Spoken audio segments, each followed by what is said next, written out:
Why do you think that the Soviets called the freedom fighters of the Hungarian Revolution of 1956 fascist, reactionary, and counter-revolutionary? They did it to delegitimize and dehumanize the resistance to the oppressor. They're the bad guys. They're the ones that we're fighting against. They're evil when it's really the oppressor, the occupying force that they're fighting against. We see this today with the occupying force of a country that shall not be named doing this to the resistance, calling them terrorists and everything. Oh, some of the Hungarians within the Hungarian government called the fascist reactionaries, the freedom fighters, terrorists as well. So I've been writing a book about my grandfather's escape from Hungary and the Hungarian Revolution of 1956. It's called Young Men Go West because that's what my great-grandfather told them to do. And when it's published, I'll be sure to talk about it, but this is kind of what I've been doing, like kind of getting the hype up for it. So in the introduction to my book, I explain why they used this language. So this is literally from the introduction of my book. Before reading this book, you must recognize that nothing happened in a vacuum. Every action has a reaction, and that when the oppressed stand up to their oppressor, it is usually violent in nature. I have read books, online articles, and Russian history textbooks that paint the freedom fighters of the Hungarian Revolution as violent, fascist, counter-revolutionary reactionaries that, for no reason, revolted against the Soviets who liberated them from the evils of capitalism. The freedom fighters were violent, that is true, but not nearly as violent as the Soviets had been or even than they were during the revolution. They were not fascist. The myth that anybody who opposes communists must therefore be fascist has continued to be spread since its inception. Unfortunately, more on that in chapter 29, The Reputation, but you haven't read the book, you don't have it because it's not published yet, but when it is, read more about it in chapter 29. As a side note, would making an audiobook be a good idea? Like with my voice. I don't want to pay somebody to do it because I'm a cheap ass bitch, but like, would people like that with my voice? I've heard that people like my voice. I don't know, not to like toot my own horn, but toot. That was not a cute toot. Anyways, they were not counter-revolutionary. That was Soviet propaganda to fuel the Soviets' need for control over their satellite states and the narrative. They were not reactionaries either, because by definition, a reactionary is somebody who wishes for the political system to return to or stay with the status quo. Somebody who opposed political reform or liberalization. For example, a man who does not want women to have rights because he does not want the status quo to change. The freedom fighters wanted change within the economic and the political systems. They were rightfully unhappy with the new communist government, but they were also unhappy with the old capitalist fascist government from before the Soviet invasion. They wanted real reform. The Soviets knew that by assigning words with specific meanings to the freedom fighters, they were creating the narrative that they wanted, but it was propaganda. The definition of counter-revolutionary is a person who opposes and wants to reverse the progress made by the previous revolution. In other words, a reactionary who wants the system to return to the status quo.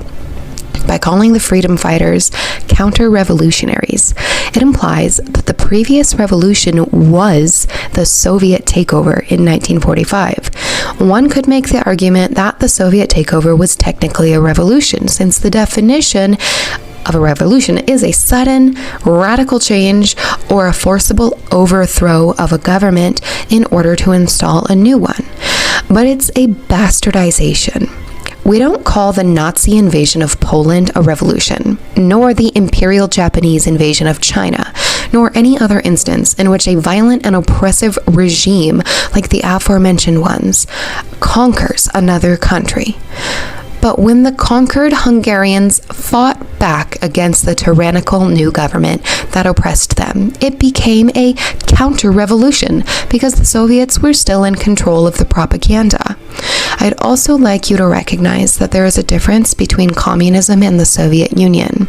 The Soviet Union never achieved true communism, but that point will be argued by the die-hard devotees who woke up to the evils of capitalism, of which there are many, read The Communist Manifesto by Karl Marx and Friedrich Engels, and then chose to ignore or never learned about the atrocities and genocides the Soviet Union committed.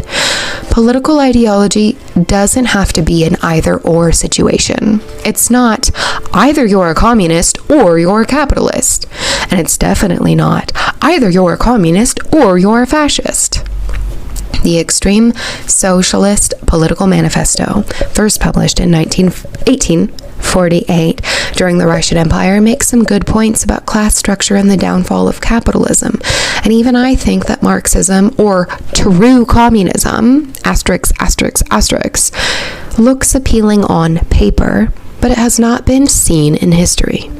The USSR didn't practice what Karl Marx and Friedrich Engels preached, and it is likely that out of the more than 50 countries that adopted communism, it was rarely achieved in practice.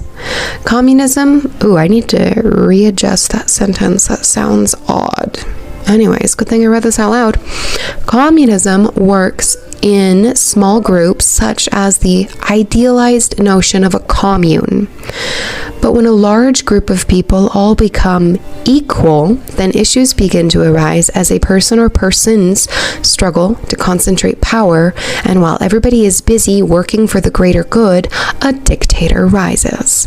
Vladimir Lenin, the first de facto Soviet leader from 1917 until his death in 1924, was considerably more moderate than his successor, Joseph Stalin, who consolidated power and ruled with an iron fist and wall until his death in 1953.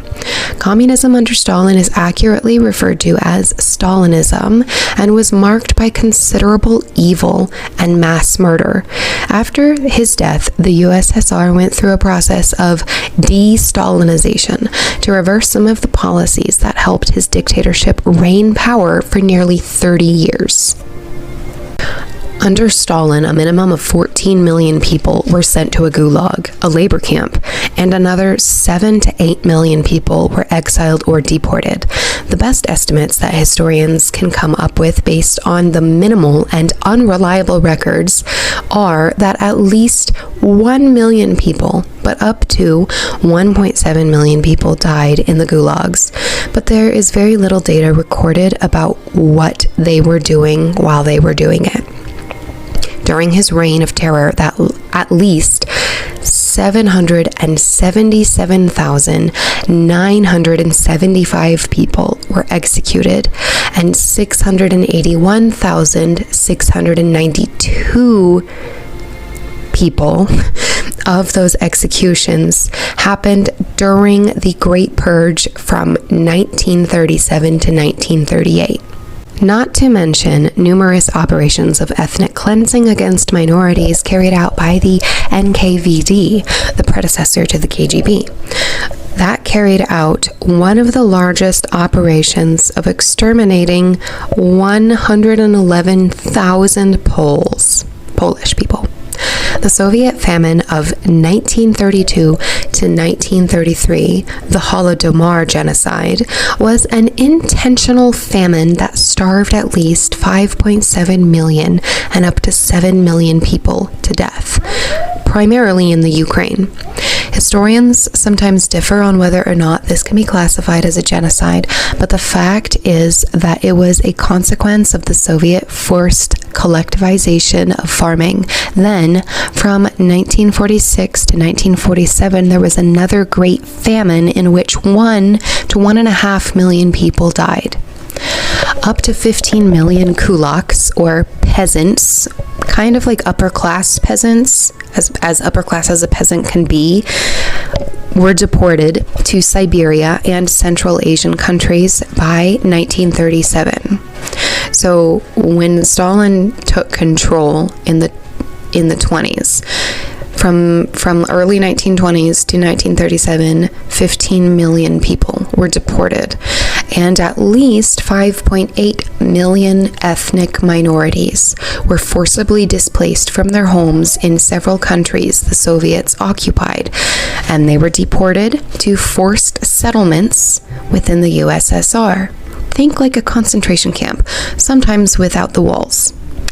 They weren't allowed to return to their homes, to their home countries, until after Stalin's death as part of the de-Stalinization process. It was not uncommon for those who were deported out of the USSR or displaced within to suffer from illness or starvation during transit and die before arrival. And just one more example of a massacre, but not the last one by a long shot. The Katyn massacre, in which the execution of about 22,000 captured members of the Polish officer corps on March 5th, 1940. 22,000 people in a day.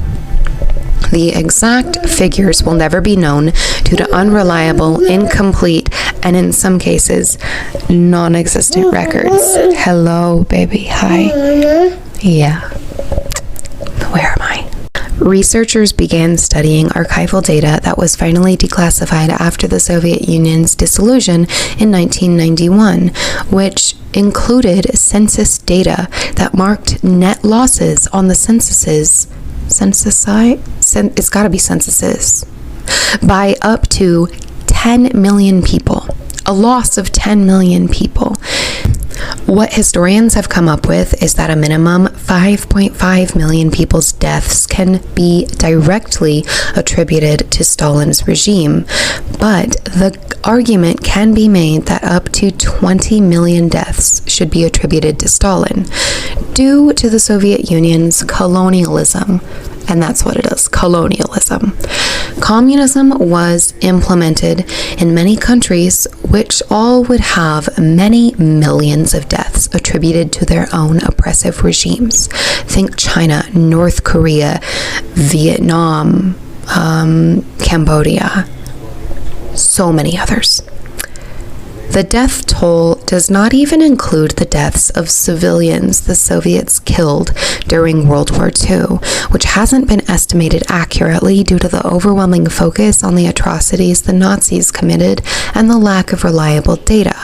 It will never be known how many women and girls the Soviets R-worded. I don't know how much YouTube censors that word, but TikTok will not let me say it without giving me a violation left and right. It will never be known how many women and girls the Soviets R-worded throughout the entire history of the Soviet Union, but the number likely rivals or exceeds that of the number of people they ever murdered. One scene from a book called Do the Birds Still Sing in Hell by Horace Greeley still haunts me. Greeley was a British prisoner of war in a Nazi labor camp when the Soviets invaded and liberated his camp. He tagged along with the Soviets for several weeks or months, I can't remember which, as the war ended, and he witnessed the uncut truth to Soviet brutality.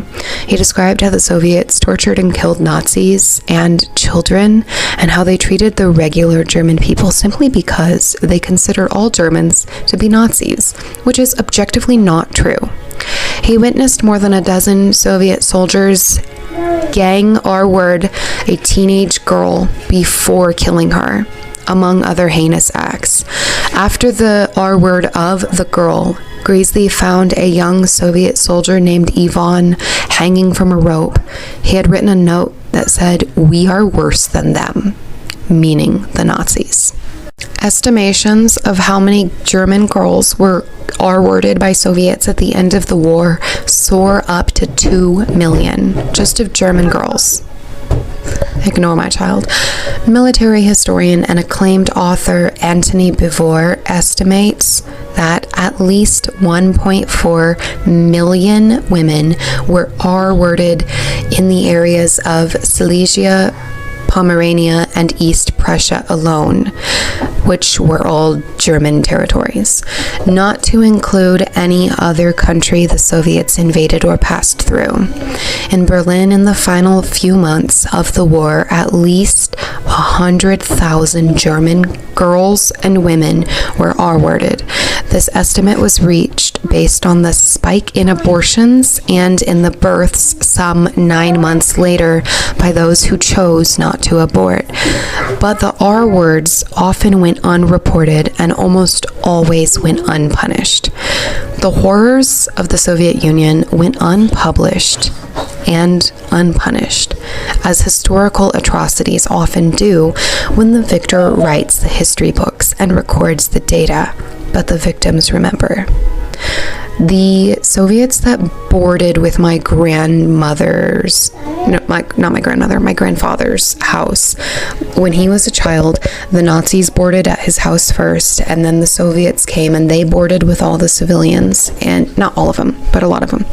And at my grandfather's house, the Soviets stayed, and they R-worded my great-grandmother, as they are bound to do, and everybody else that they came across.